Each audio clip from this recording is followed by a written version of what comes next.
As soon as we passed Aidna Island, the air raids began. Either the pilots were inexperienced, or only wanted to make a reconnaissance, but running into the fire of the leader and destroyers, they turned away and did not drop bombs. On the bridge of the Revival, anti-aircraft gunners at the cannons also laughing witty. No guts. As always, at 18 o'clock the bugler dashingly played the signal for dinner. In no time the tankers gathered at the galley, and soon the sailors, sitting at the guns and torpedo apparatuses, were eating borscht with appetite.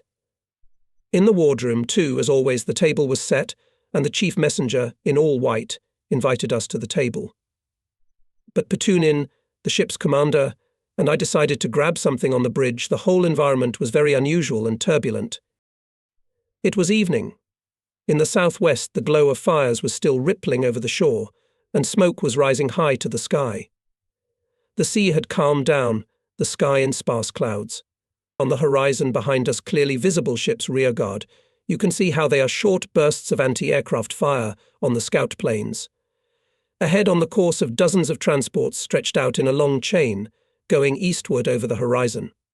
A little to the left of the transports can see the masts and pipes of the cruiser Kirov, as well as guarding its destroyers.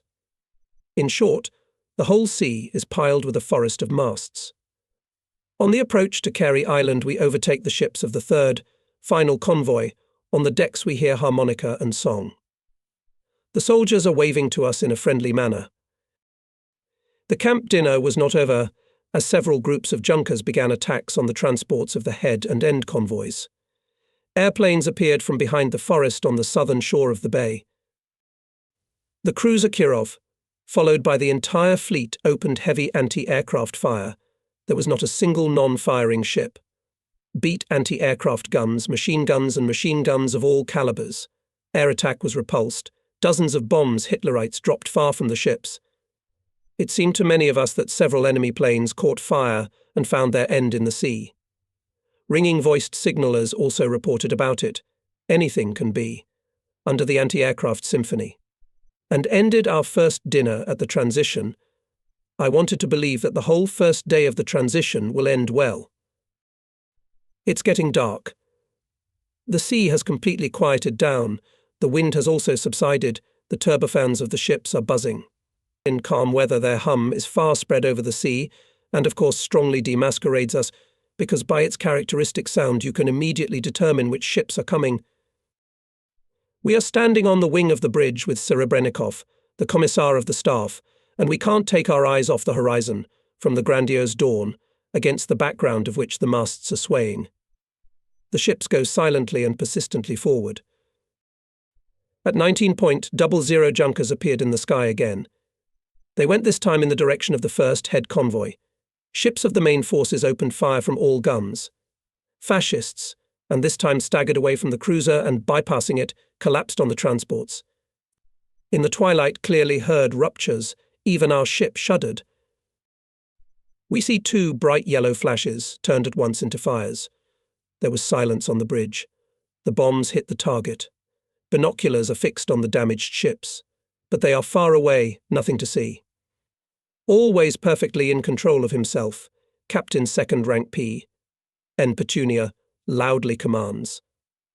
Signallers. Watch carefully for airplanes. Yes, watch, answered the petty officer. The anti-aircraft guns fell silent. Nazi bombers flew to their airfields. The trawlers are turning to the left, right on the course of the boat without running, reports the signalman. After waiting for the right time, the commander of the ship softly says to the helmsman, "It's left 10 degrees. The ship falls a little to the left, then again lies down behind the minesweepers on the same course. On the starboard side we leave the boat hunter. From him received semaphore. The signalman loudly reads to the chief of staff of the fleet. I pick up the crew of the icebreaker Voldemars. We go further, staring into the thickening twilight. Ahead and to the right on the course glittered flashes, and then came the rolling rumble of heavy gun salvos. A battery from the shore has opened fire, reported the signalman. It's from Cape Uminda. The ship's courses are within range of the enemy's 152mm battery. It's about 110 cable meters away. Far away, but still a hit is possible. Cruiser Kirov opens fire with the main caliber. Enemy battery for a while silent. These ships took advantage of this guarding and covered the convoys and the cruiser smoke screens. Not a single shell of the battery did not hit the ships. The battery again and again tried to open fire, but its menacing roar no longer acted on anyone, and with the onset of darkness, she completely silenced. We observe how skillfully covers the transport's destroyer Svarapy under the command of Lieutenant Commander P.F. Mazepin. His veils are long and impenetrable. Already quite at dusk, our detachment approached the headquarters ship standing by. Veronia was heard on the bridge with regret. The handsome passenger steamer stood languidly without running, tilted on her starboard side and stern settled into the water. Liquid smoke was streaming over it. Apparently the fire had recently been extinguished, and the bosun's crew was still working on the tank with fire hoses in their hands. I order the rescue ship Saturn, which went at our stern, urgently take the Veronia in tow and help her. Squadron destroyer Surovi, which also approached the Veronia, commanded by Captain Second Rank V. F. Andreev, a calm and judicious officer, he skillfully managed the rescue of the Veronia, and she went in tow of the Saturn. The creeping darkness hid the fleet from the eyes of fascist pilots, but there was a new enemy a mine. He came quietly and unnoticed, or rather, we were walking towards him. At dusk, the mines cut by trawls and surfaced remained almost invisible.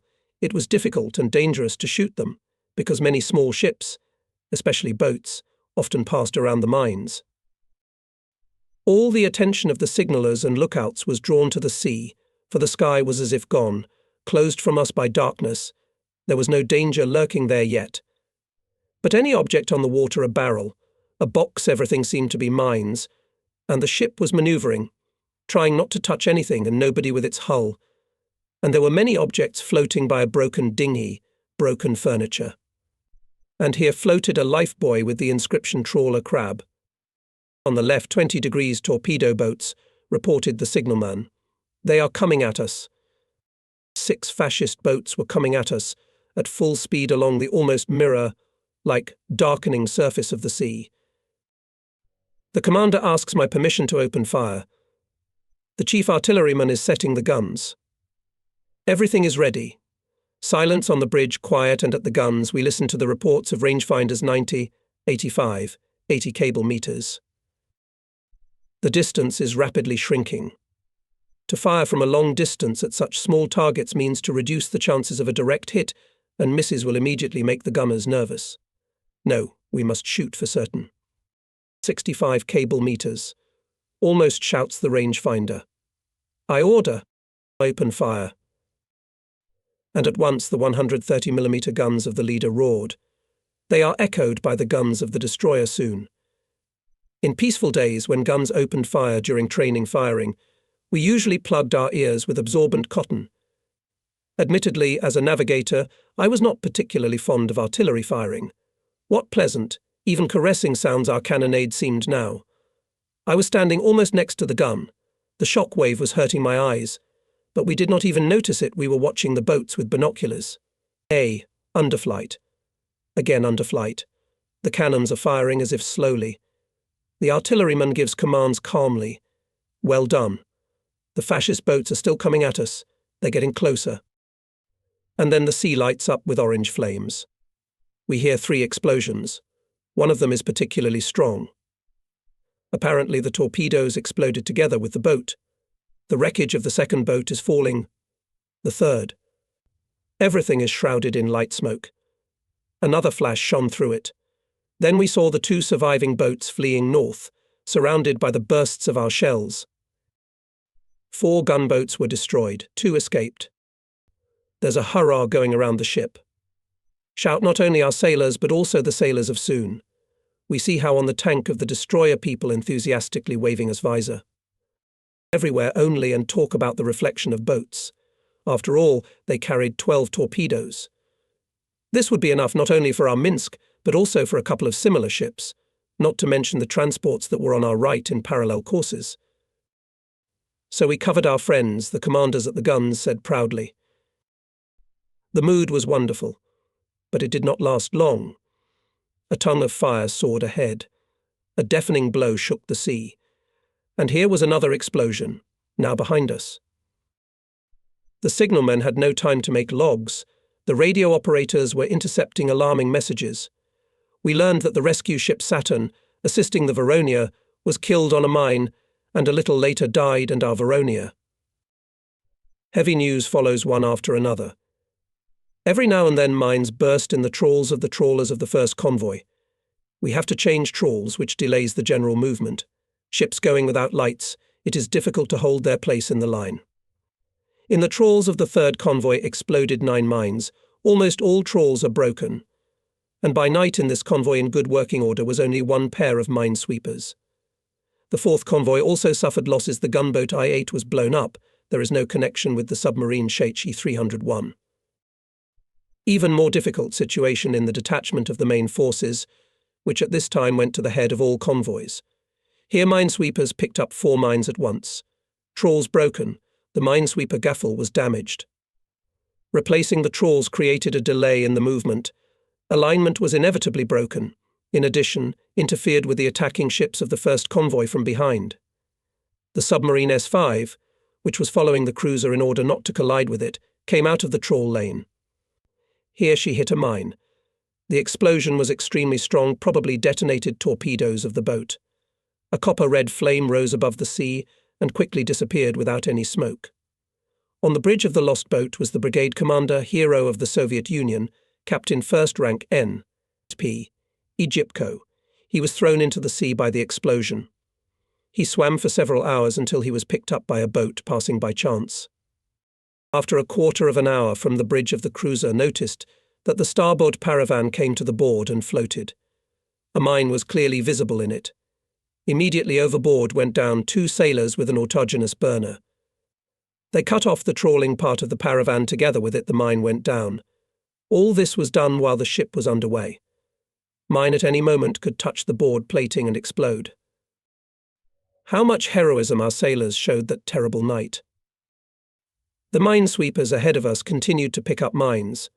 The trawls were torn. It was necessary to start new, spare ones. At 21.00, already in the darkness, we passed 3 mines on the left, as suddenly a sailor inspector, standing on the bow near the very stem, blew a whistle and loudly reported. I see mines on the bow. 2, 3, 5.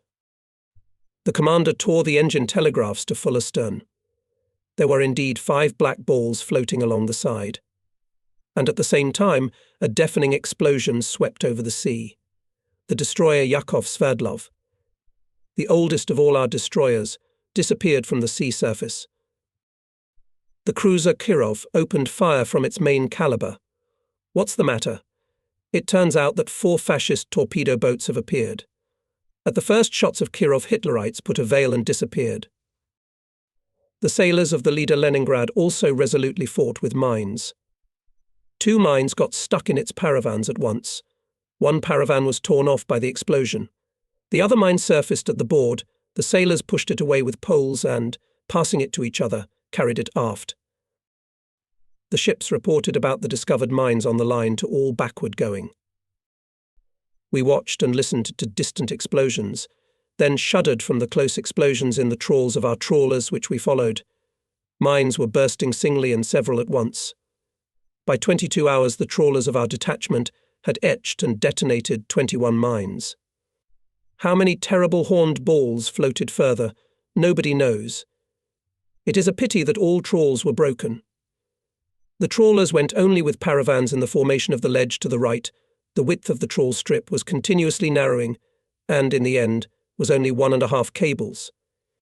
From the radiogram we learned that the destroyer Slavny for the evening exploded at the side of 2 mines. The ship lost the move. Through the breach he took 420 tons of water and had to temporarily anchor. The ship launched a 6, and the sailors on it, keeping away from the ship's bow, with poles pushed away floating mines, warning the commander about them. Our men can get used to everything, even to such a dangerous occupation. Sailors Slavnoy repaired the damage, and at dawn the destroyer again went with us. This ship was commanded by Captain Third Rank Osachi, a brave and resourceful officer. In the dense darkness around here and there lights on the water fires, but the reports of the signallers are already calmer. Explosion on the left 15 degrees. Explosion right on the bow. And already with whom and what happened this we could not make out. We hardly had time to answer the semaphores coming from the ships. No one could turn from the hard path. We were still forcing the minefield, and had to go strictly along the fairway. Quiet running was annoying. Everyone wanted to go the usual for the leader of the big move, not less than 20 knots, but we were bound by slow-moving transports, and the minesweepers could not give more than 12 knots. Very close there was a silhouette of a destroyer. We're going around it. It's the Proud from the main force detachment. Semaphore reports blown up, have no power. I'm sending the minesweeper GAC to him. The destroyer Ferocious is also heading there. And then it was our turn. At 9:40 p.m., the deck beneath my feet jerked. My knees bent painfully, and then shards of porcelain insulators from the mast and some glass fell on my head. No one heard the sound of the explosion, though it was certainly there. Just behind the right wing of the bridge a huge black column rose up. We were showered with dirty, greasy water that smelled of fuel oil. Someone on deck groaned. We heard a command orderly's stretcher. Nobody had time to utter the word mine, but it was clear to everyone that it had exploded near the starboard side, pulled up by a paravan, theoretically designed to divert mines away from the side of the ship. Minsk began to slowly lurch to starboard and at the same time land with its nose in the water. And by the way the leader inexorably, though not quickly, rolled on its side, one could expect that it would inevitably turn over. The thought flashed that in such cases the ship sucks in people, even those who can swim well. It is necessary to save the ship. Captain Second Rank Petunin calmly gave the command to the Energy and Survivability post. Level the roll. Report the situation. Well done. Well, it's just like a drill, I thought. Quickly, the whole system of ship's survival struggle came into motion. Human voices were almost inaudible. In the darkness, something was being dragged, something was being dropped, something was bursting and clanking. Sledgehammers struck deafeningly. Hand flashlights flashed, for the ship's lights were out. The helmsman reported. The rudder does not work. The cars stood still. Yes, indeed, the arrows of the tachometers, indicators of the machine's revolutions, slowly crept to the left and froze at 0. The fans of the boiler rooms stopped. The ship froze. The heavily wounded giant was lying on its side without a groan. And the signalman reports again. There's a mine on the left 10 degrees. Someone from the staff quietly quips we have enough and one, and the officer of the watch orders the bosun on the tank poles to hold the mine aft and adds a little quieter. Just look there. Be careful. The water overboard is black, cold, and smells of fuel oil. No, swimming in it will not be a pleasure. The mine was held aft and reported it to the back of the destroyer soon, which at our unexpected detonation rolled out to the left, just a little knot crumpled our stern. From the destroyer asked, "Do not need help?" I replied, "Not yet. Stay close and do not go out of the etched strip." How much time passed, it is difficult to say, but on the bridge ran one of the mechanical engineers of the ship, and, breathing heavily, reported. A breach of about 2 square meters between the 45th and 50th spar of the starboard side. Received 600 tons of water. No more water coming in yet. The bulkheads are holding. But there is leakage at the seams. We'll have light soon. Well, the situation's not so bad. The ship is wounded, but not dead. It will live. And how everything seemed different and not so gloomy. The radio operators, adjusting the temporary antenna, promised that radio communication with the fleet commander would soon be restored. They made a report on Kirov to the commander of the fleet blown up on a mine. Took 600 tons of water. I don't need help yet. Many more languid dozens of minutes passed before it became obvious that the ship was no longer lurching, not landing with its nose in the water, and even began to straighten up. But the machinery was still dead, the rudder did not work. With difficulty it was set in the 0 position. We were drifting on a minefield. We should get out on the mapped fairway. But where are the keel lights of our minesweepers? Unfortunately, we can't see them anymore. The minesweepers went forward without noticing our misfortune. I called to the port side the messenger ship picker anchored nearby. I transferred to it all the wounded and passengers. Only his regular crew remained on the Minsk. The commander of the picker is ordered to keep to the keel of the end destroyer of our squadron. Staying without a move, especially in a minefield, is risky. A little dawn, we shot from the shore, and our artillery explosion put out of action. I order the following destroyer soon to come up and take us in tow. He well and quickly came aboard. The commander of the destroyer, Captain 3rd Rank AI Balandin, offers our campaign staff to go to him, assuring us that to manage the detachment should be from a serviceable ship. Perhaps it was theoretically true, but we did not want to leave Minsk, where we had already experienced difficult moments, and the marching staff remained on the leader. Having received all the instructions about the order of towing, wishing us a happy voyage, Scory gave a turn. His stern slowly passed our foretop. The tug began to pull on.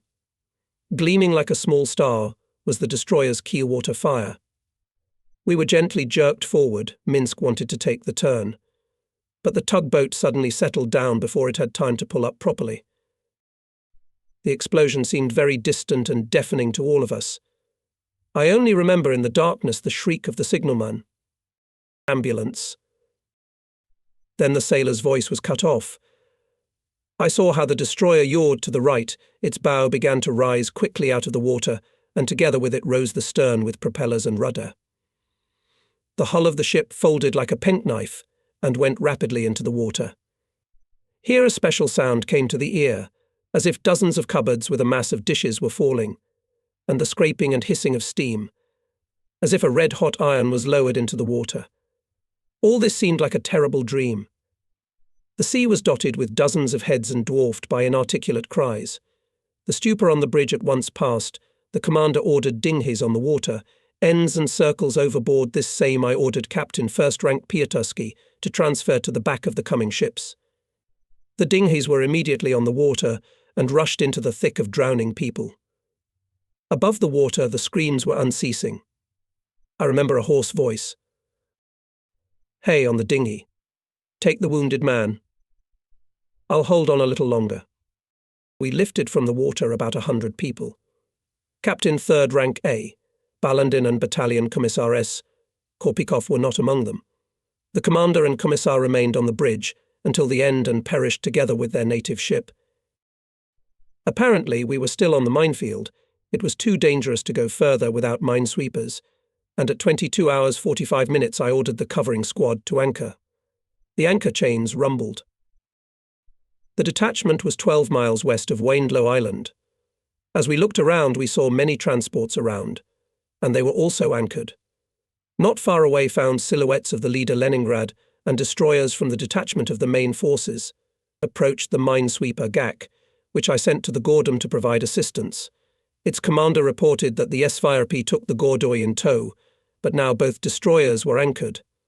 By dawn the damage to the Gordoy will be repaired, and the commander expects to go on his own.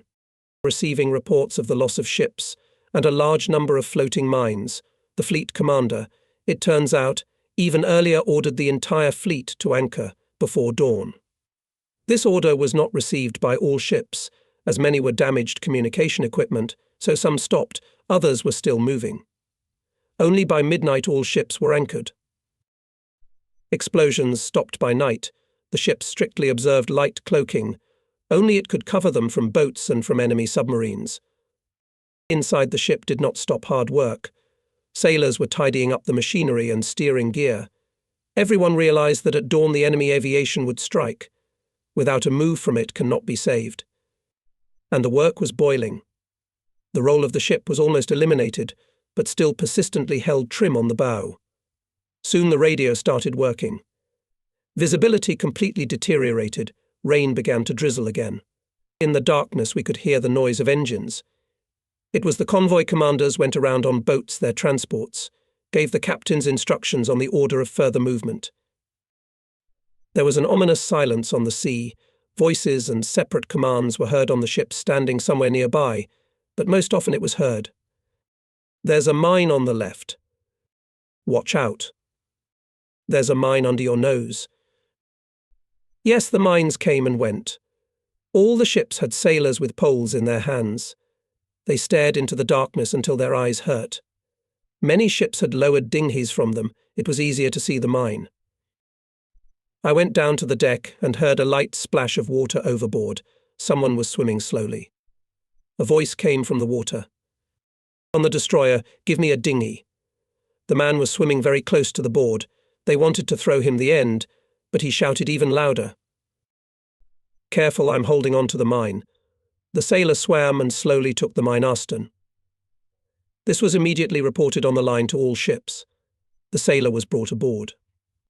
It turned out that he was from the sunken minesweeper, stayed in the water, holding onto the mine for more than 3 hours. He was afraid that some ship would run into it. When he came up on deck, he cast a glance in the direction of the mine and said, "Well, goodbye, my dear. If it weren't for you, I'd be dead. Just watch out, don't touch our ships." And turning to the sailors, asked, "Guys, give me a cigarette." In this courageous calmness was the whole character of our sailor. A boat appeared quite close to us. I ordered him to anchor immediately.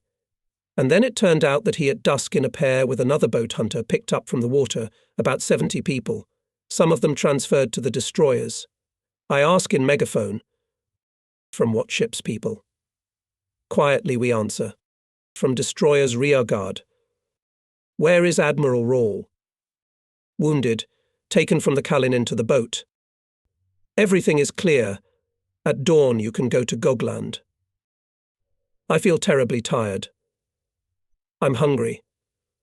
The commander of the leader stayed on the bridge, and we with the commissar of the staff Serebrennikov and Nakshtaba Petersky went down to the war room, which is just under the bridge. The commissar of the ship, Regimental Commissar Vospitani, brought dry goods with cumin and a bar of chocolate. He told me how the repair of the machines was going. Time went faster during the conversation. Then LV. Serebrennikov and I went around the ship. I was amazed by the businesslike calmness of the crew, as if nothing special had happened. By morning, one car was back in service. The steering was repaired. The fleet commander reported that the order was given to the aviation commander and the commander of the Kronstadt naval base at dawn to cover the ships from the air and send to Vainlow Island all available patrol ships, torpedo boats, minesweepers and tugs, and relocated for this purpose to Gogland in Suakula Bay, and brought together in a rescue team under the general command of Captain 2 rank IG. Svyatov. Encouraging news. But it is still night, dark and quiet. Again we hear splashes.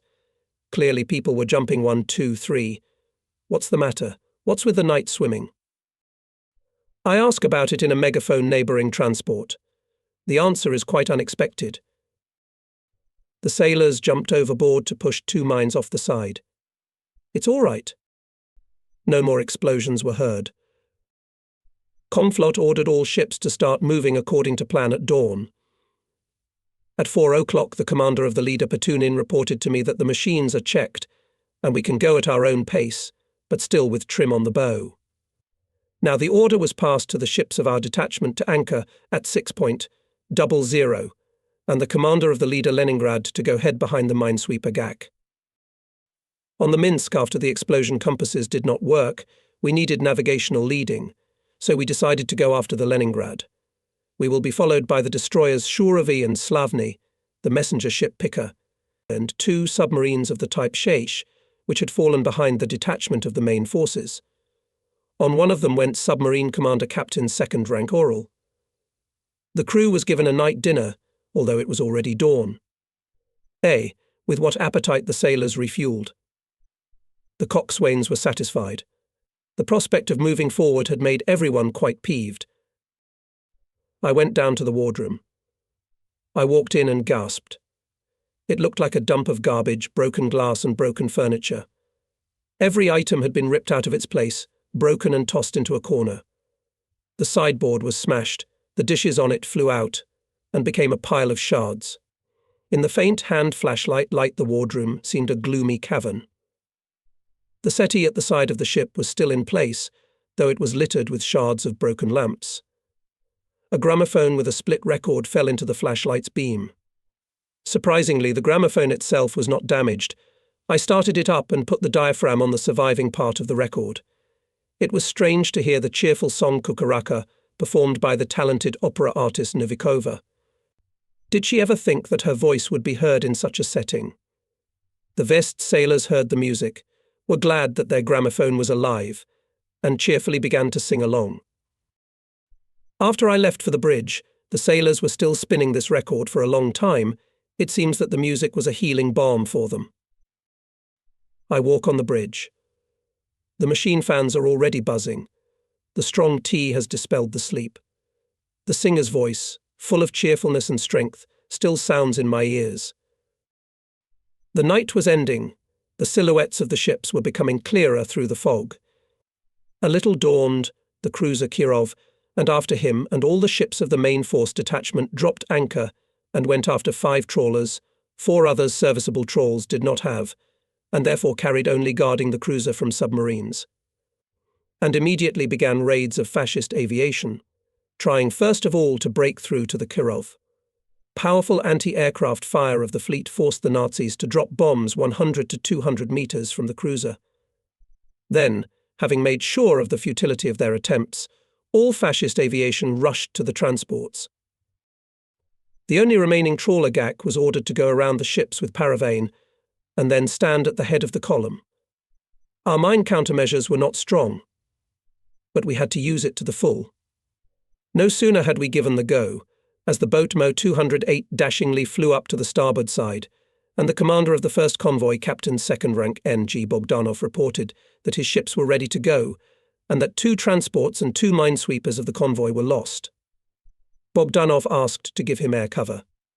Well, the request was quite legitimate. But where would we get that cover?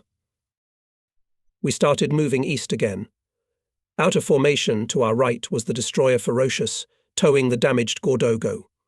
To strengthen anti-aircraft fire with them went also patrol ship Amethyst. Fascist raids on our group began early in the morning, simultaneously with raids on the cruiser Kirov, and lasted until 11 o'clock. Mines were no longer on the way. Apparently the squad came out of the minefield, and we turned all attention to the bombers. Your anti-aircraft fire was quite weak. Salvation was only in maneuver. The fascists came in groups of 4 to 5 planes, making successive approaches from the stern. All binoculars were directed at the junkers.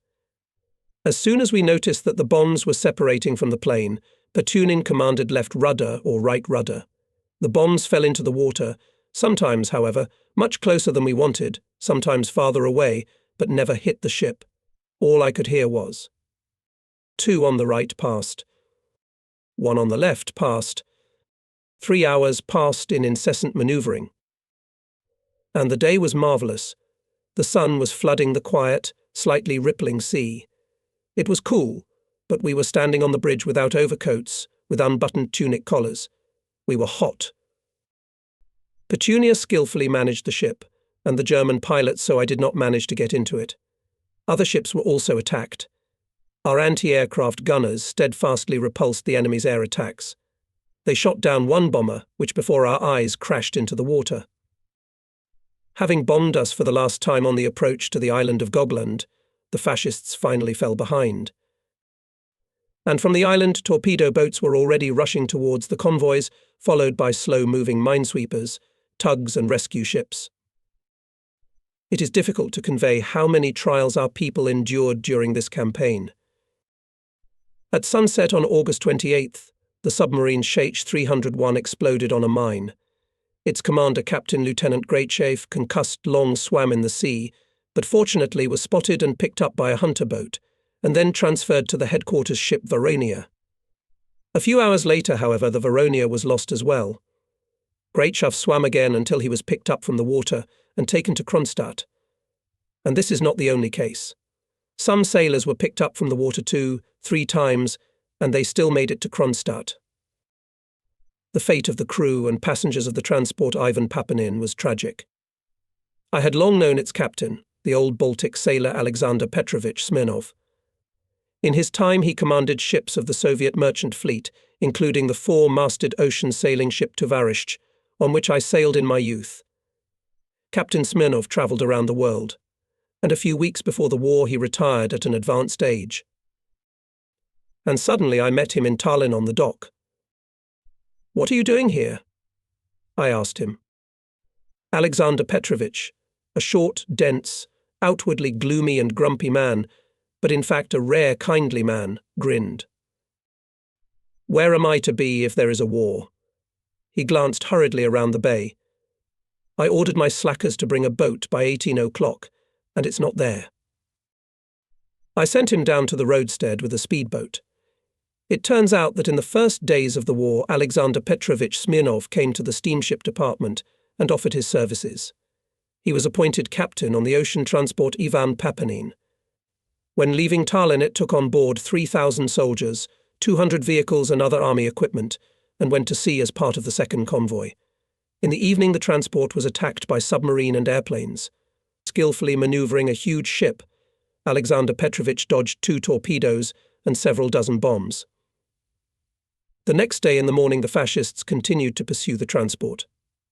The old captain skillfully diverted his ship from a direct bomb hit, guarding the convoy destroyers and patrol ships, conducted continuous anti-aircraft fire, and yet in the afternoon during the next raid 2 bombs hit the transport. Captain Smirnov was wounded, but remained on the bridge. His assistant and many crew members were wounded. On the ship started a fire, burning cars on the deck. The fire main was broken, the rudder jammed. A minesweeper from the convoy escort took the transport in tow and took it to Gogland. The sailors fought hard against the fire raging in the hold. There was no panic. Passengers were also involved in the fight for the survivability of the ship. Senior sailor R.A. Kilkoff, being seriously wounded, remained at the helm, following the example of his captain. Other wounded crew members did the same. Assistant Captain V. Novikov, who took command of the ship, seeing his captain's example. V. Novikov, seeing the inevitability of the ship's destruction, threw himself on the southern tip of Gogland Island. A. P. Smirnov was carried ashore in an unconscious state. A few days later he died here. The transport could not be saved, it sank near Gogland, but the men were taken off and brought to Kronstadt. That day some transports, having received fatal damage, were thrown out on the sullen shores of southern Gogland, thus saving thousands of their passengers. By evening more than 5,000 people had gathered on the island. Subsequently they were all taken to Kronstadt. I cannot but remember the heroic epic of the transport Kazakhstan. This ship was the last to load in Tallinn, having taken on board the army men and sailors who were covering the withdrawal of our units from the front. Flames were raging around the pier, shells were falling near, but Kazakhstan managed to take 3,600 soldiers, including 500 wounded, as well as many women and children, and, having reached the roadstead, took its place in the first convoy. Kazakhstan was armed with anti-aircraft guns better than other transports, and quite successfully drove away fascist planes. But on the next day of the campaign the ship was unlucky a bomb still caught up with it. And then another hit. The whole middle part of the ship was on fire. The fire separated the men, some were in the bow, some in the stern. Colonel Potemin, a senior army officer, raised his men to extinguish the fire. The fire main was broken. Water was supplied along the chain in buckets, and even in helmets. All-day people fought the fire. And fascist aviation did not leave the burning ship. Bombs fell nearby, shrapnel wounded people, the blast wave threw many overboard. From the crew of the ship, only 7 people remained in the line, including the second assistant Captain L. I. Zagorolko and senior mechanic V. A. Fursa. Colonel Potemin together with the assistant captain lit smoke bombs, thus simulating the intensification of the fire. The fascists believed it and left the ship alone. Then the sailors energetically started to repair the machines. As a result of selfless labour at night, they managed to raise the vapours. In the morning the ship reached Vainglow at the slowest speed. The passengers of the transport landed on this small rocky island. Together, with the wounded they were about 3,000 people. Colonel Potemin distributed the fighters in sectors and organised the defence of the island. Every minute you could expect the appearance of the Nazis. Several days people spent in incredible deprivation on this uninhabited piece of land. The fascists bombed the island, but to no avail. In a few days all people were taken out of here by our ships. Transport Kazakhstan came to Kronstadt by its own way. For heroic resistance to the enemy, rescue of the ship and people Colonel Potamin, second mate Zagorilko, Exo Fursa, and many other participants of this campaign were honoured with high government awards.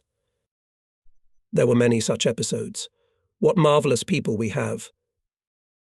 And our campaign continued. At Lavansari Island several fighter planes appeared from behind the clouds.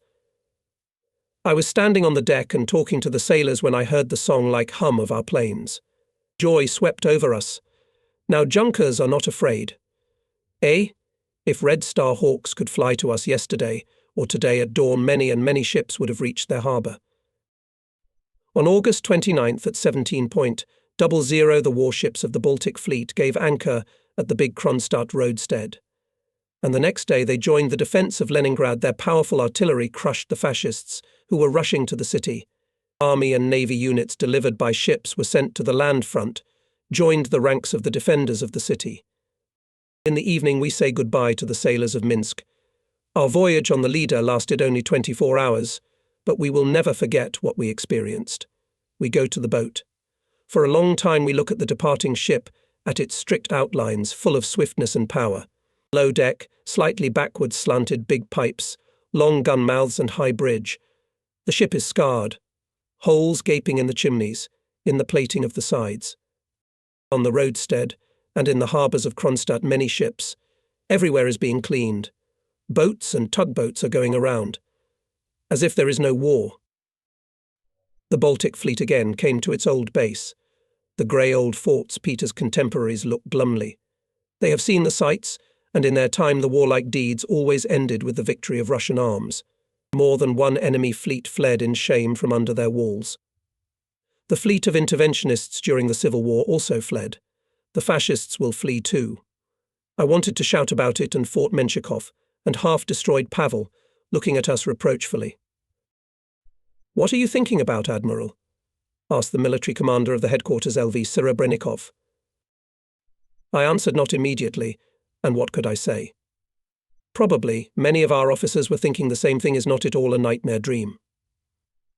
After all, so recently we were leaving this raid for Tallinn. The music was blaring.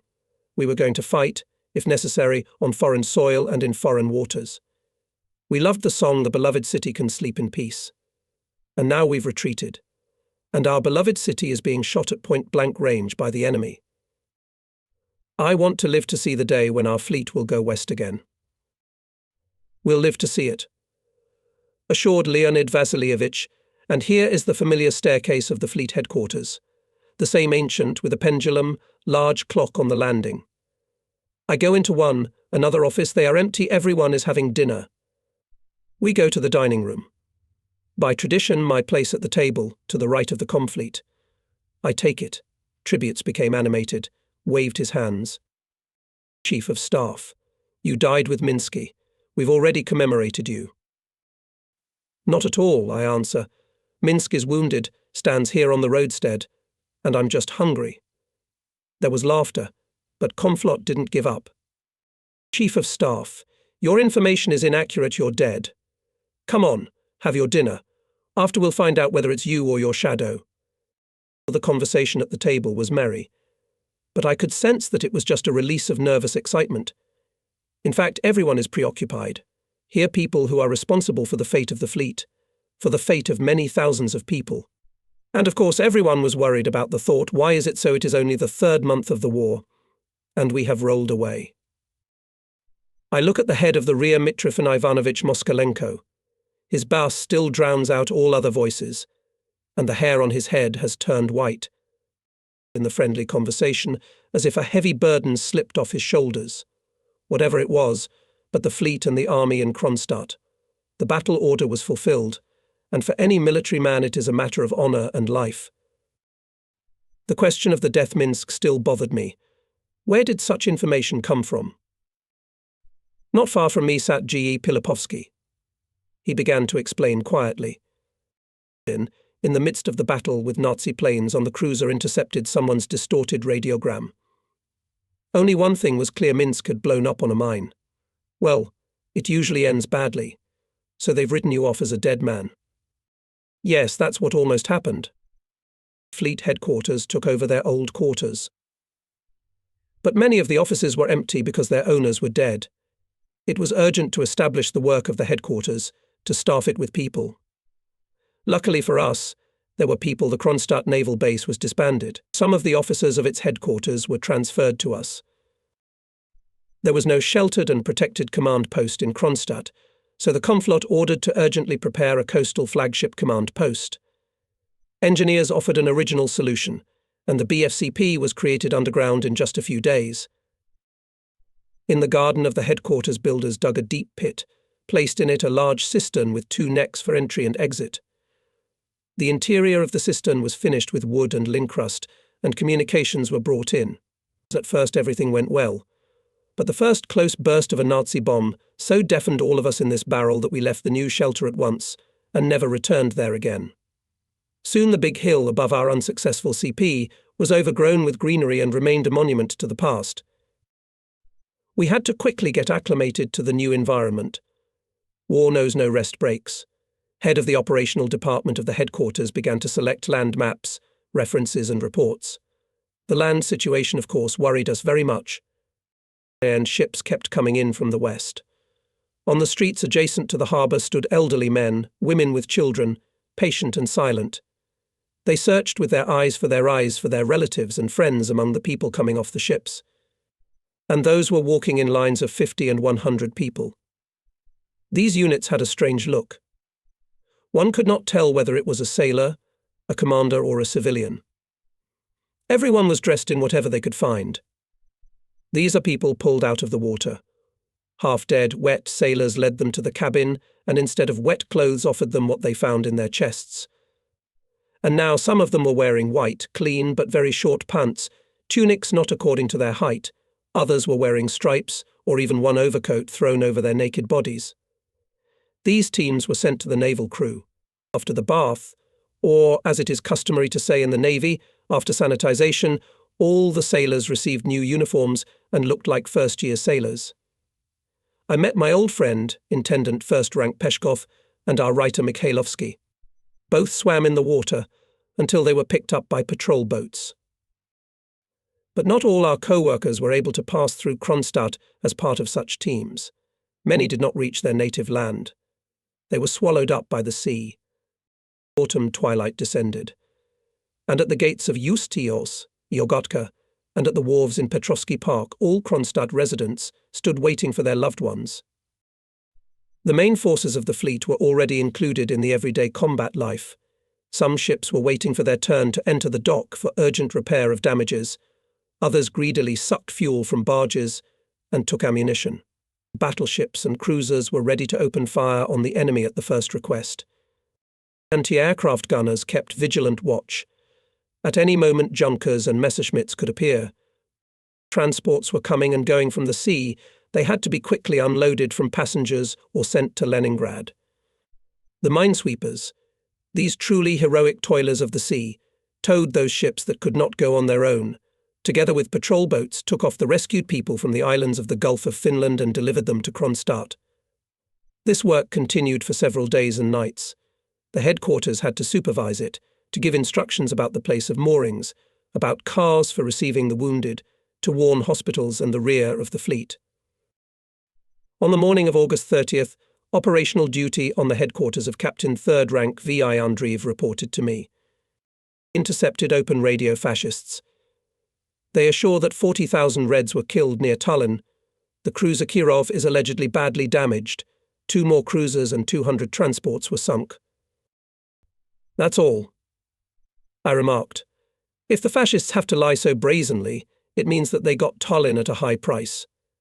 By the way, how many troops have already arrived in Leningrad? I asked the head of the operations department. Pilipovsky poured through the references. According to preliminary data, no less than 17,000 fighters. I think it will be a good help to Leningrad. Well, what do you hear about the enemy at sea? Except for his bullshit on the air. Andreev continued. Our submarines at the positions at the entrance to the Gulf of Finland and the Gulf of Riga have not detected the enemy. We have long noticed that the Germans relied on mines and air raids, but did not dare to provide assistance to the seaside flank of their army by the fleet. In fact, there was no interaction between the army and the navy of the Nazis at sea. And it turned out that the fascist army independently solved all maritime problems on land by capturing our naval bases, without any help from their surface fleet. This cost the fascists great losses both at Libava and especially at Tallinn. All the worse for them. The enemy's tactics were directly opposite to ours. From the first hour of the war, our army and navy defended their homeland shoulder to shoulder. For the last 3 days we have lagged behind the details of the land situation, so we listened with special attention to the report of the Chief of Staff of the Kronstadt Naval Base, Captain 2nd Rank F. V. Zozuli, about the difficult situation in the Bay of Vyborg. Even before the war, one had to visit the Vyborg fortified sector of coastal defence. Its commandant, if I am not mistaken, Colonel Rumiantsev, reported then that unlike the Baltic district, our coastal border is somewhat better equipped in engineering terms. The coastal defence forces have the necessary plan of interaction with the units of the 23rd Army of Lieutenant General MNE Gerasimov. The conversation mainly concerned the artillery of the fleet. Vyborg fortified sector of coastal defence consisted of 12 stationary batteries from 45 to 153 mm caliber and anti-aircraft artillery division. The batteries were mainly located on the islands of the Vyborg Bay, covering the approach from the sea to Vyborg and the left flank of the 23rd Army, which faced the sea. They were stationary, and their fate depended on the stability of the land front. June 26th, the enemy opened fire on our batteries, but those with their accurate return fire quickly silenced him.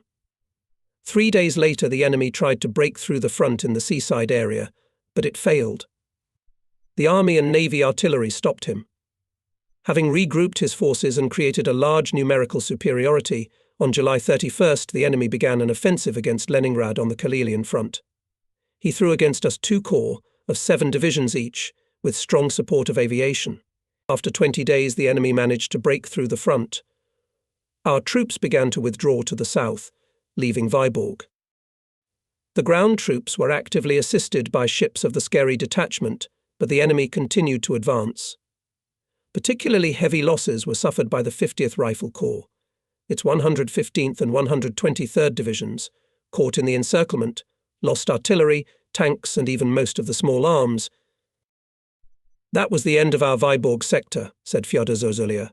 "You can imagine how hard it was to blow up perfectly serviceable naval batteries. But there was nothing else left. They found themselves in the deep enemy rear. A 152 mm cannon can't be taken under the arm, can't be carried with you. We had to destroy everything." Without much analysis and calculations, it became obvious that with the maneuverable nature of modern warfare, there is no logic to build stationary expensive batteries, and even on the front line of defence. So we lost brand new batteries at Libava, Vindava and Tallinn, and in the same difficult conditions we did not lose a single railroad battery. Apparently, along with the old fortress artillery, the fleet should have more batteries on railroad platforms and self-propelled guns on Mektiaga. We should have come to this conclusion long ago, knowing how widely used by the Nazis aviation and tank formations to carry out deep bypass maneuvers. Unfortunately, everything new is born slowly and is always hampered by the old, taken route, put down deep roots. A naval regiment was formed from the personnel of the batteries of the Vyborg district, which with heavy battles passed behind the Lahaniemi Peninsula. Covering the parts of the 23rd Army that were retreating to the south, it held back the onslaught of the whole enemy division. 2 destroyers and a gunboat continuously supported the regiment until it, pressed against the shore, passed from the mainland to the island of Byorki. We turn to the land map of the Leningrad area. Here the situation is clear, but also very formidable. To the east of the city, the fascists came to the Neva River at Ivanovsky Rapids, occupied the stations Popovka, Yamizora, Chernaya Rechka. The enemy 6 kilometers from Kolpin. The study of the land situation was interrupted by an urgent report from the headquarters of the Sea Defence of Leningrad. It was the first combat report addressed to the fleet headquarters in Kronstadt. I read it aloud. Our destroyers of the Neva River Detachment and the Sea Range opened fire on the advancing fascists in support of our land units, so reported Rear Admiral I. Gren on August 30th. These were the first salvos of the fleet on the enemy near Leningrad. The Red Banner Baltic Fleet was entering a new stage of the fight against the Nazis. It was included in the direct defense of the city of Lenin. It was necessary to adjust all the work of the fleet headquarters, rear and fleet departments to it. And above all, we needed a reliable connection with the headquarters of the armies defending Leningrad, and of course with the headquarters of the Leningrad front. Not forgetting the sea direction, we had to turn to face the land front. Later, by nightfall, it turned out that, during the first day of firing the ships on the Neva and the guns of the naval range near Rzhevka fired 28 times at the request of the Army Command and fired 340 shells from 130 to 406 mm caliber. Even more intense was the naval fire the next day. On the southern coast of the Gulf of Finland, the Red Army units were retreating eastward with fighting. The enemy was tearing towards Leningrad.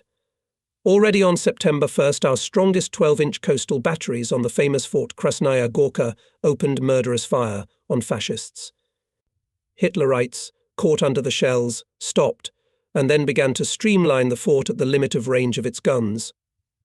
To organize the defense of the sea approaches to Leningrad in early July, by order of the People's Commissar of the Navy, began the formation of the command and headquarters of the sea defense of Leningrad and the Lake District.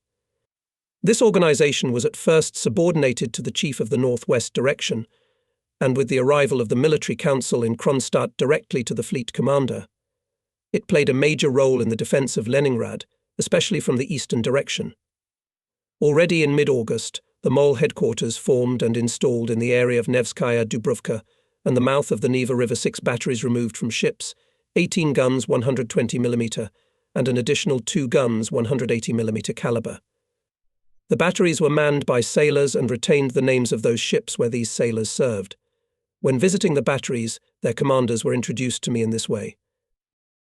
The battery commander of the battleship Marat. Or the battery commander of the minesweeper OK. Troop numbers assigned to each battery were not used in everyday life. To strengthen the Neva operational group of the army troops was formed by the Neva River Ships Detachment consisting of 2 destroyers, 4 gunboats, 3 patrol ships, 4 armoured boats, 12 patrol boats, 4 minesweepers, 2 torpedo boats, and 1 floating battery. From the artillery point of view, it was a very strong compound. The detachment was commanded first by Captain 1st Rank V. S. Cherokov, and then by Captain 2nd Rank S. D. Solukhin. Coastal batteries and ships of the Neva River Detachment interacted with the units of the Neva Task Force. This group began to be created only on September 4th. It included several divisions withdrawn from the Kaelian front, as well as the 4th Marine Brigade evacuated from the islands of Lake Ladoga. Creation of the Nevsky fortified area from the forces of the army and the navy was important in the further defense of the city. On the night of September 9th, the enemy tried to force the Neva River, but was decisively repulsed by units of the Nevsky Task Force, supported by the fire of ships of the Neva River Detachment. Now it is quite obvious how difficult the situation at Nevskaya Dubrovka would have been in those days if this powerful fortified area had not been created in time. August 31st, People's Commissar of the Navy arrived in Kronstadt. N.G. Kuznetsov listened to the report Komflot, called all commanders of compounds involved in the transition from Tallinn to Kronstadt. Admiral inquisitively looked at our faces, concentrated on something, thought. "Of course you have experienced a lot," he said. "I have not been with you and have not yet understood everything, but apparently you have done everything that was in your power." Then the People's Commissar explained the general situation at the front and in the fleets, demanded to pay special attention to the fight against the enemy's aerial reconnaissance and reliably cover the approaches from the sea to Kronstadt and to the flanks of our armies with mines. People's Commissar demanded to submit to him a report on the transition of the fleet. He warned. "Don't be in a hurry. Carefully, thoughtfully understand, so that you can make the right conclusions. The situation near Leningrad became more complicated hourly, demanded immediate action, so the report on the Tallinn epic had to be postponed. But we thought a lot about its lessons. Undoubtedly, the experience of the defence of Tallinn was of great importance.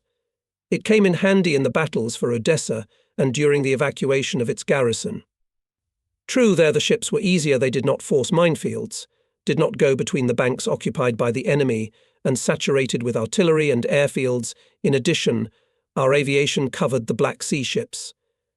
And yet the experience of the Baltic Fleet apparently was taken into account by the High Command, because the preparation and evacuation of troops from Odessa was given 20 days instead of 2 days, which were at our disposal. When analysing the past events, first of all, the question arises, was it necessary for the fleet and the army to defend Tallinn until the last opportunity, until the fighting on its outskirts? There can be only one answer, of course. It was necessary, because every hour of fighting at the walls of Tallinn, every fascist killed here, and even more so the fascist divisions that had been restrained at Tallinn, were a real help to our native Leningrad. Truly, defending Tallinn, grinding fascists under its walls, we were defending the great city of Lenin, the cradle of the great October Socialist Revolution. This was understood by everyone from a sailor to an admiral. It is natural, therefore, that the idea of premature abandonment of Tallinn never arose either in the headquarters or on the ships and in the units. Another thing is whether it was reasonable, after almost all Estonia was occupied by the enemy, for all the institutions of the capital of the Republic with all their numerous staff to remain in the blockaded city. Should almost the entire fleet with its auxiliary watercrafts, fleet departments, fleet rear departments, manning agencies and many other fleet institutions have remained in the base in their entirety? After all, not every employee of these institutions could be useful to the front, and not every ship had a cannon to shoot at the enemy. Our deep conviction was that only the forces and means directly connected with the defence of the base and the city, i.e., the forces of the army and the fleet, headed by the Military Council of the Fleet, with its marching staff, or the task force of the headquarters and political department, should be in Tallinn until the last hour. In other words, only those who could bear arms and beat the enemy, who managed or directly ensured the management of ships, units and divisions, were to remain in the base. And the ships should have been left only those that could, with their artillery fire, to support our land forces and strike at the Nazis. We had more than enough such ships in Tallinn at the end of August. And least of all we needed old destroyers, patrol ships, minesweepers and many other ships with weak artillery, or even without it at all, staying in the roadstead of the entire fleet, deprived of freedom of manoeuvre, because the bay is limited in size, was a great and, most importantly, unjustified risk. It was a tasty target for both aviation and field guns of the enemy. We understood it perfectly well, and twice addressed to the command with the corresponding proposals, but every attempt to evacuate any connection or fleet institution, which was completely unnecessary for the defence of the base, was considered painfully by the leadership of the Northwest Direction and other authorities. What did it lead to? On August 26th, the Commander-in-Chief of the Northwest Direction ordered the Navy Military Council to transfer troops from Tallinn to strengthen the defence forces of Leningrad and evacuate all the institutions of the city, fleet and naval base. There were only 2 days left for the preparation of this complex operation, and the fascists were already on the outskirts of the city. To fulfill the task required several dozen large transports. Naive, of course, reasoning about the possibility of stealthily from the enemy to evacuate the base and troops at a time when before his eyes in the blocked base urgently came dozens of unloaded transports. What choice of a rational time for the transports to leave the base could we talk about, when the landing of troops on the last transports took place under the bombs of aviation and under the fire of field artillery of the fascists, who had already occupied some of the heights of the Koz-Pirita area, dominating over the raid? We should have thought about all this earlier.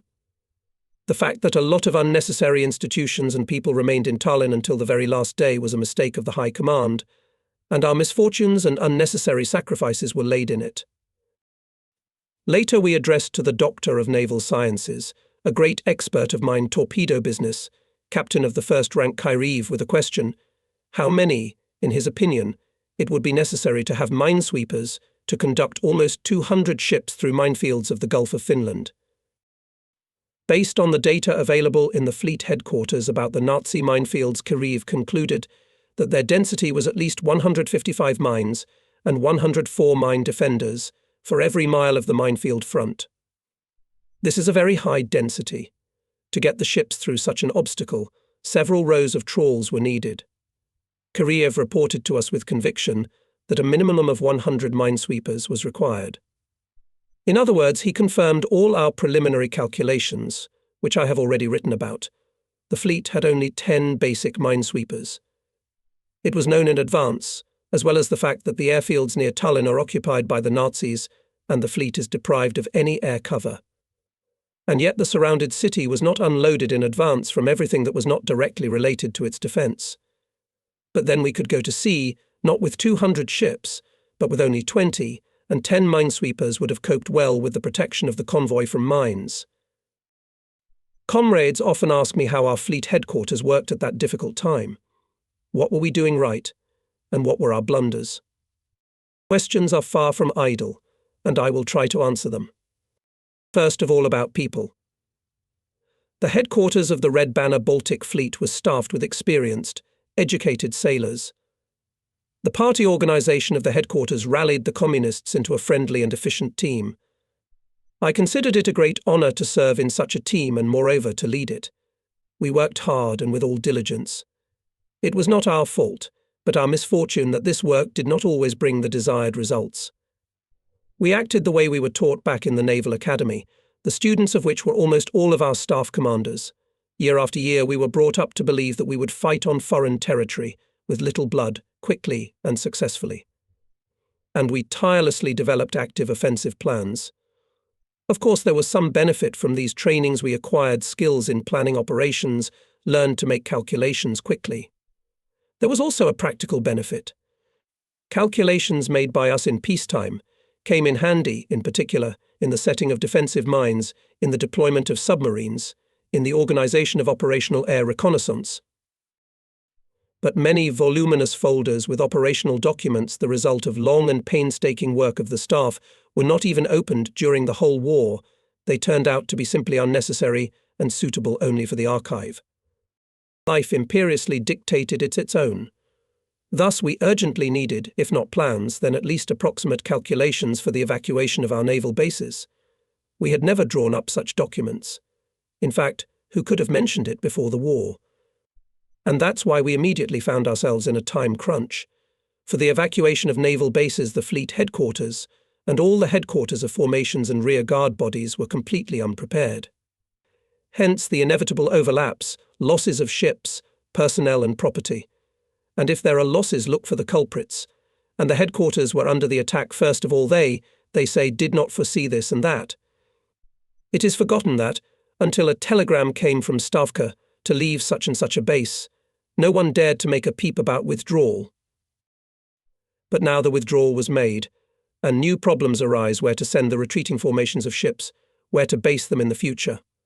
After all, no one was waiting for a whole brigade of submarines in Tallinn from Riga. It fell on our heads like snow. And we are puzzled again where to base it, how to provide it with all the necessary things. It had to urgently calculate, and together with the rear to plan the operational department of the headquarters. We had to act quickly and hastily. Many compounds on the withdrawal suffered losses. Their existence in the previous organizational forms lost meaning. This was the case, for example, with the control bodies left us Riga base, the protection of its water area and other compounds. Commanders, sailors and the ships themselves were without regular places. Here before the head of the organizational department of the fleet headquarters, Colonel Elian and his subordinates had urgent tasks to urgently disband or reform various compounds. So were completely disbanded management bodies and compounds, first Libava and a few days later and Riga naval bases. The most dangerous thing during the war is idle people. And here it was necessary to reassign and send to the place of new service hundreds of soldiers and commanders. It was not easy to do this, because in most cases we were talking about people who had been through a lot and traumatized. It was necessary to talk to each of them sensitively and find them a worthy place. Time flew by quickly. As soon as we had dealt with Riga, Tallinn itself was under threat. All this new complex of affairs fell on us, as they say, unexpectedly. The enemy was advancing, our ground troops were retreating with fights, and after them, Leaving our bases, we were also retreating. Thus, from the first days of the war, we made continuous redeployment and reforming of the fleet formations. Libava, Riga, Tallinn, Kronstadt. Tens of thousands of people and hundreds of ships, deprived of their permanent bases, came into motion. The fleet's supreme governing body, its headquarters, had to lead all this dynamic, complex and contradictory process, without being prepared for it. Now it can be stated with full clarity that if the command and staff of the fleet, after the loss of Libava, given freedom of initiative, our affairs at sea would have been much better. But we were dominated by the general system of war management to wait for the decision of Stavka, despite the fact that life insistently dictated its requirements. This was the iron law of time. Almost uninterrupted during the first months of the war, redeployment of the fleet to new bases, disbandment of some and urgent organization of other parts, the first losses could not help but create sometimes nervous situation in all levels of fleet management. Everyone wanted to find the real culprit of our failures, the failure of all our victorious plans and calculations. Even the big people did not yet realize that we were experiencing the collapse of some of the provisions of our pre-war doctrine. It was not up to it. We needed a living culprit. I remember long night conversations with prosecutors and investigators. We tried to honestly and objectively illuminate to them the combat activity of some of our subordinates, on whom the blame for military failures was undeservedly laid. I remember unpleasant conversations with one high-ranking chief, Comrade Chief of Staff. He insisted on me. Why our fleet is not advancing? Why can the Nazis attack, but we cannot? I tried to explain the complexity of the situation, but he did not listen. No, I don't agree with you. Headquarters is in the wrong business. It is necessary to develop active operations and to act to attack. This was said in those tragic days when we left Riga and the fascists threatened the whole of Estonia. It was urgent to create a system of land defense of the main base of the fleet, Tallinn. The chief of the operations department and I spent hours reporting to the general on the interrelation of all the operations we conducted at sea with the army's actions in the Baltics. We were no longer talking about a pure sea war, but about cooperation with the retreating army, about the defense of Tallinn, the capital of Estonia. This was becoming the main thing for us. But our reasoning was not taken seriously, and the fleet headquarters in the eyes of the big chief who talked to us was close to the position of the culprit of all the troubles. Meanwhile, according to the plan of the fleet headquarters, the light forces and aviation were successfully and very actively laying mines in Finnish skerries, submarines were threatening fascist communications all over the Baltic, our pilots were sinking enemy ships, though, of course. All this could not change decisively and quickly the situation on the land front, which was already in Estonia. These lines are not written with the purpose of presenting the fleet headquarters in an infallible form. There are no infallible in war. In those memorable days and weeks, not only our infantry, tankers, pilots and sailors learned to fight. A hard and bitter school was also passed by staffs, staff workers and commanders of all degrees. In the early days of the war, one of our unfortunate omissions was the lack of clear interaction between aviation and ships, especially with submarines. Most often the reason for this was poor organization of tactical aviation reconnaissance. Pilots were not always able to correctly determine the class of enemy ships and their speed. Barge, tugboat, laiba, sign are taken for transport, and any small warship, if it is not a torpedo boat, attributed to the class of destroyers, a larger ship necessarily considered a light cruiser.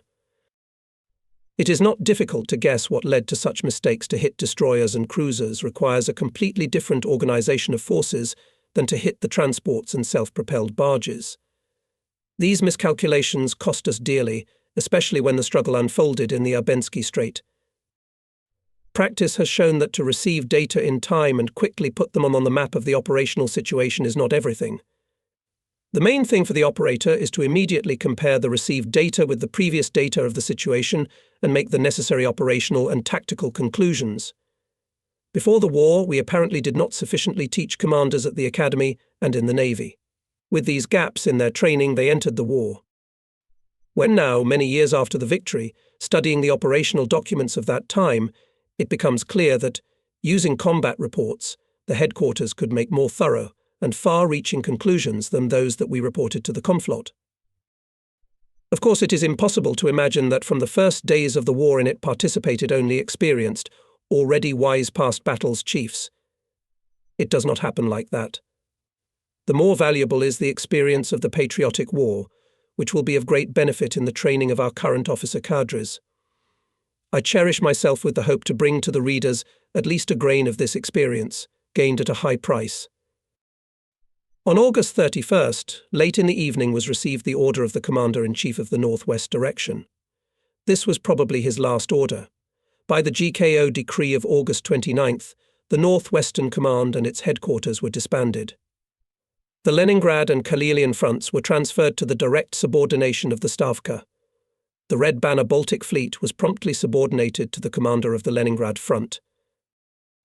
In the order, the fleet was given the task to defend Leningrad from the sea, not to allow the flanks of our armies to be bypassed by sea. We were required to strengthen the sea flanks of the armies by setting mine barriers, allocation of artillery ships, constant fire support of land units.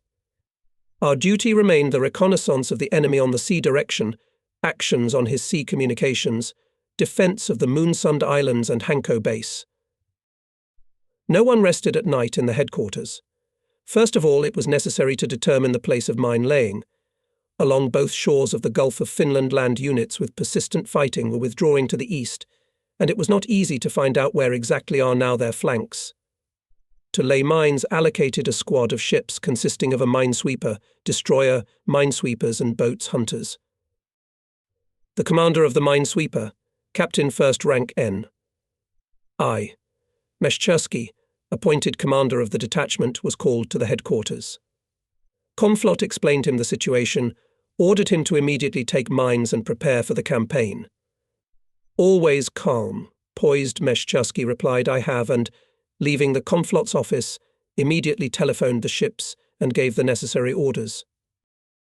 I signed a number of preliminary orders to the chief of the rear on the urgent submission of mines to the ships, the commander of the protection of the water area on the production of preliminary trawl, reconnaissance of the places of mine laying.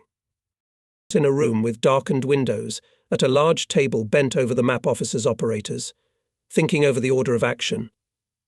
For many hours they have been working, making calculations. Tired fleet, tired army. But time is of the essence, we must hurry, strain all our strength. The unceasing rumble of the cannonade, which makes the window panes shake and tinkle, reminds us of this. The cannonade rumbled under the walls of the city. All Leningraders, from small to great, listened to it with anxiety. They believed in us, hoped for us. At last the plans of mine laying were approved by the fleet commander, and the executive documents were handed over to the commanders of the ships. At dawn on September 1st, the ships began to lay mines in Koper Bay, near Seskar Island, where an enemy submarine had already been detected, under the southern shore, near the Shepelevsky Lighthouse, and under the northern shore, near the Stursudden Lighthouse. The deployments were made successfully, without much interference from the enemy. Repeatedly appearing submarine was driven away by depth bombs. Meanwhile, our gunboats were firing artillery at the advancing enemy infantry in the areas of Koper Bay and in the vicinity of Sestroretsk.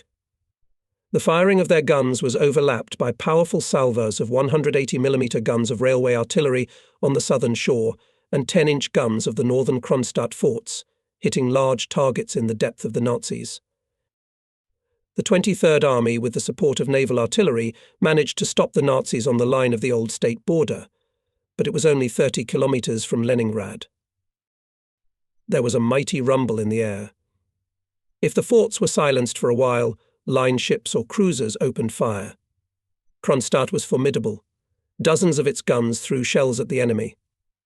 As a rule, the firing was conducted with the help of coastal correction posts and was characterized by great accuracy.